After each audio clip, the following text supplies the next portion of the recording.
멸망시키는 게 아니라 살려주기로 하느님이 마음이 변했다.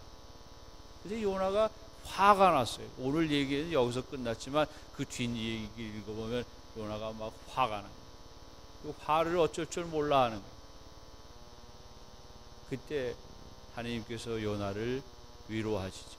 아주까리로 그늘을 만들어 주어서 그늘이 고맙다 생각을 했는데 어느새 그 그물을 없애버리시고 더운 바람에 시달리게 되니까 투덜거리고 있자. 그러면 이 아주까리 하나를 갖고 네가 이렇게 투덜거리느냐? 그렇다면 내가 생각할 때 그 큰 도시에 사는 그 많은 사람들을 내가 그럼 다 없애버려야 되겠네. 이렇게 말씀하시면서 요나를 설득하시는 말씀이 이 말씀의 요점입니다.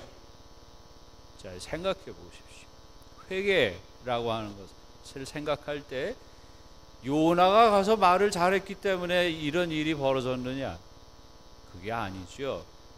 하나님의 말씀이 비록 요나가 전하든 안 전하든 그거에 따라서 전달이 될 수도 있고 안 될 수도 있지만 그 말씀의 효과는 어디서 생기느냐?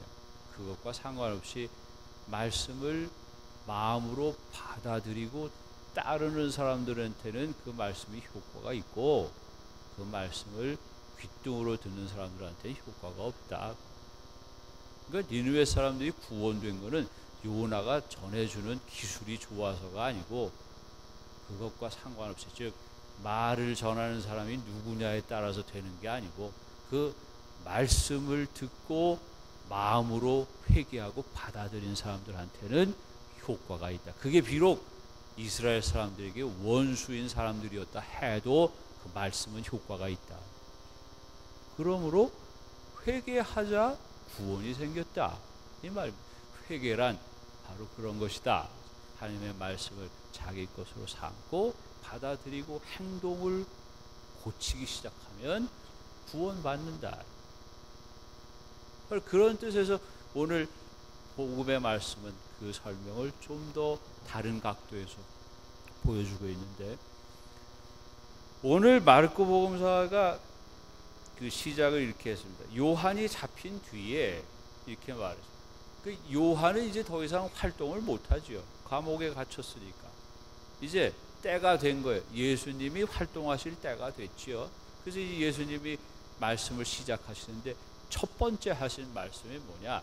하나님의 나라가 다가왔다. 회개하고 복음을 믿어라 이랬습니다. 여기서 이 회개하고 복음을 믿다라고 하는 것은 우리가 세례 받았을 때 세례 때 한 약속이 바로 이 내용이었다는 것을 여러분들이 아시게 될 겁니다. 이 이야기를 통해서 묵상을 하고 나면 보십시오. 그 회개하고 복음을 믿어라, 그게 도대체 무슨 뜻이냐? 하나님의 나라가 왔다 그러면 회개하고 복음을 믿는다면 어떻게 하는 걸 말하냐? 그걸 설명하기를 그 뒷이야기가 하고 있지 않나 싶은데요. 제자들을 불러 모으는 이야기를 하시고 계십니다. 시몬과 안드레아를 보시자 그들더러 이제 사람 낚는 어부가 되게 하겠다. 나를 따라라. 이렇게 하셨답니다. 그때 이 사람들이 다 버리고, 어부였으나 다 버리고 그분을 따라 나섰다. 이렇게 성경을 쓰고 있고, 그 뒤에 제베데오의 아들들 야고보와 요한이 또한 똑같이 그분의 부르심을 듣자 따랐다. 이래서 자, 그분이 나를 따라라 하시는 목소리를 듣고 모든 것을 버리고 그분을 따르는 이 행동, 이것이 회개의 한 형태다. 그러니까 특수한 성소, 즉 이 사도들처럼 사제가 되거나 수도자가 되거나 하는 사람들은 바로 이 복음을 믿고 회개한 삶의 정형을 보여주고 있는 거라. 그들은 자기들의 생업을 포기하고 세속을 끊고 예수께서 나를 따라라 하는 목소리를 듣고 그분을 따라 나선다. 그리고 복음을 믿고 자기들의 삶을 개선한다. 이것이 특수한 성소의 한 형태로서 회심한 모습이라고 할 수 있다. 그런데 모든 사람이 여기 앉아 계신 모든 분들이 다 이 특수한 성소를 받으시는 게 아니잖아요. 그러면 그러지 않은 사람들은 그럼 도대체 어떻게 사는 것이냐 이렇게 질문할 수 있는데 그것을 오늘 이 독서에서 사도 바오로께서 말씀하고 계신다고 보여집니다. 사도 바오로께서 이렇게 얘기하셨죠. 아내가 있는 사람은 아내가 없는 사람처럼 살라. 우는 사람은 울지 않는 사람처럼 살라. 기뻐하는 사람은 기뻐하지 않는 사람처럼 살라. 물건을 산 사람은 그것을 가지고 있지 않은 사람처럼 살라. 세상을 이용하는 사람은 그것을 이용하지 않는 사람처럼 살라. 도대체 이게 무슨 소리냐? 즉, 이 말씀에 숨어 있는 비밀은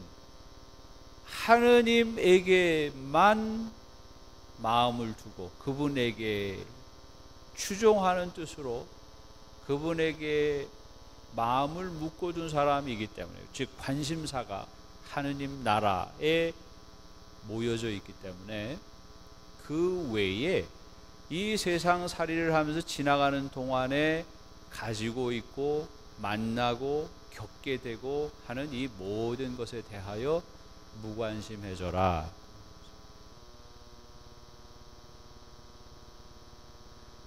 이것을 조금 변형시켜서 뭐 이렇게 얘기하는 경우도 있어요. 뭐 종교적으로 경건한 삶을 살아야 된다. 그러니까 뭐 가난을 실천해라. 그래서 뭐 가난이 덕이다. 뭐 이런 식으로 말하면서 나는 그래서 좋은 옷도 안 입고 나는 거칠은 옷을 입고 다니고 남들이 보기에 허술한 모습을 하고 다니고 어떻다.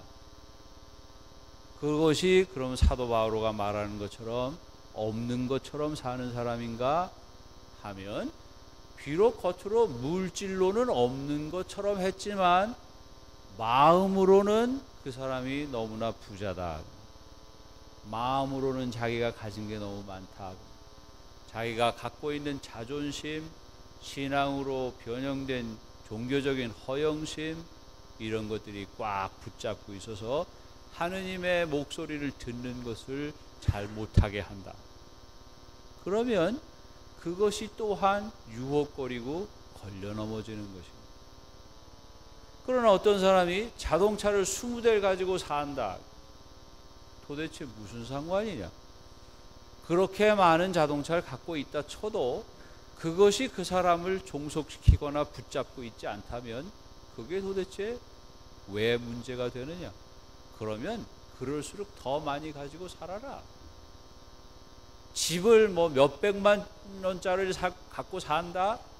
아니면 뭐 얼마짜리를 갖고 산다? 그게 중요한 게 아니다. 마음이 하느님 나라에 살고 있느냐? 아니면 세상 것이 하느님을 대신하고 있느냐? 그걸 물어보고 살라. 그러니까 세상 것에 그 어떤 것에도 마음이 붙들려 있어서 부자유스럽게 살지 말고 하느님께 갈 수 있도록 자유로운 상태로 하느님을 관심 있게 하느님에게만 몰두하는 사람이 돼서 살라. 그래서 이냐시오 성인은 바로 이 대목을 이용해서 그의 영성 생활의 원리가 되는 소위 마지스의 원리라는 것을 세우게 되는 거예요. 보다 더, 다시 말하면 보다 더 큰 하느님의 영광을 드리기 위해서 이 세상 것들에서부터 indifference, 어떤 것에도 치우치지 않는 감각을 가지고 살라고 가르친다. 항상 열정이 되는 것은 뭐냐면 하느님께 보다 더, 하느님 나라에 보다 더 관심을 가지라. 거기에 몰두하고 살라. 이렇게 말하고 있는 것이지요. 그래서 그런 뜻에서 다음 한 주간도 여러분들께서 이걸 경험하고 체험하실 수 있는 그런 때가 오시기를 바랍니다. 그렇게 사시면 이 세상 것에서 그렇게 심각할 일이 뭐가 있겠습니까? 이 세상 것에서 자유로운데 어떤 사람에게 붙들려 갖고 그 사람이 나를 어떻게 쳐다보느냐에 따라서 마치 그 사람이 오른쪽에 있는 버튼을 누르면 내가 슬퍼지고 왼쪽의 버튼을 누르면 내가 기뻐지고 그럼 이렇게 사시겠습니까? 그렇게 말하면 도대체 사람들 중에 누가 누구에게 상처를 입힐 수 있습니까? 내가 저 사람한테 리모컨을 맡겨놓고 그걸 누르면 내가 상처받아. 그러니까 그거 누르지 마. 그러고 살아야 되겠습니까? 이 세상엔 그럴 일이 없지요. 그래서 토마스 아퀴나스 성인이 말씀하셨어요. 이 세상의 모든 것은 다 받아들이는 사람의 받아들이는 태도에 따라 결정된다. 자, 이제 이 기준을 가지고 우리가 사는 사람들이면 이 세상 것에서 그럴 게 뭐가 있습니까? 우리 모두가 다 하느님 나라의 시민이 되기 위해서 너도 거기 같이 가자. 거기 가서 그분이 주시는 축복으로 서로 기쁨을 나누고 살자.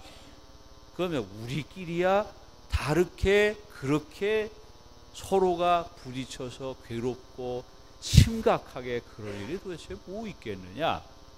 이렇게 생각해서 이런 것들은 정도껏 그만큼만 하고 지나가면서 하느님 나라에 더 잘 가도록 끌고 이끌고 밀고 가는 사람들이 되는 것이 그야말로 넉넉하게 하나님의 나라의 사랑을 미리 맛보면서 사는 사람들이 아닐까 하는 생각이 드는 것이죠. 그래서 다음 한 주간 동안에 그런 마음가짐으로 여러분들이 좀 더 너그럽고 그리고 다른 사람들에게 대해서 그렇게까지 한 맺히거나 이런 일 없이 정말 넉넉하게 베푸는 삶, 그런 삶이 될 수 있으면 좋겠습니다. 그래서 더 많은 감사할 거리를 많이 가지고 오셔서 이 미사에서 하나님께 찬미와 영광을 드리시고 거기서 하나님께서 다시 우리를 축복해 주시는 그 힘을 얻어서 여러분들이 사시는 삶에 두려움 없이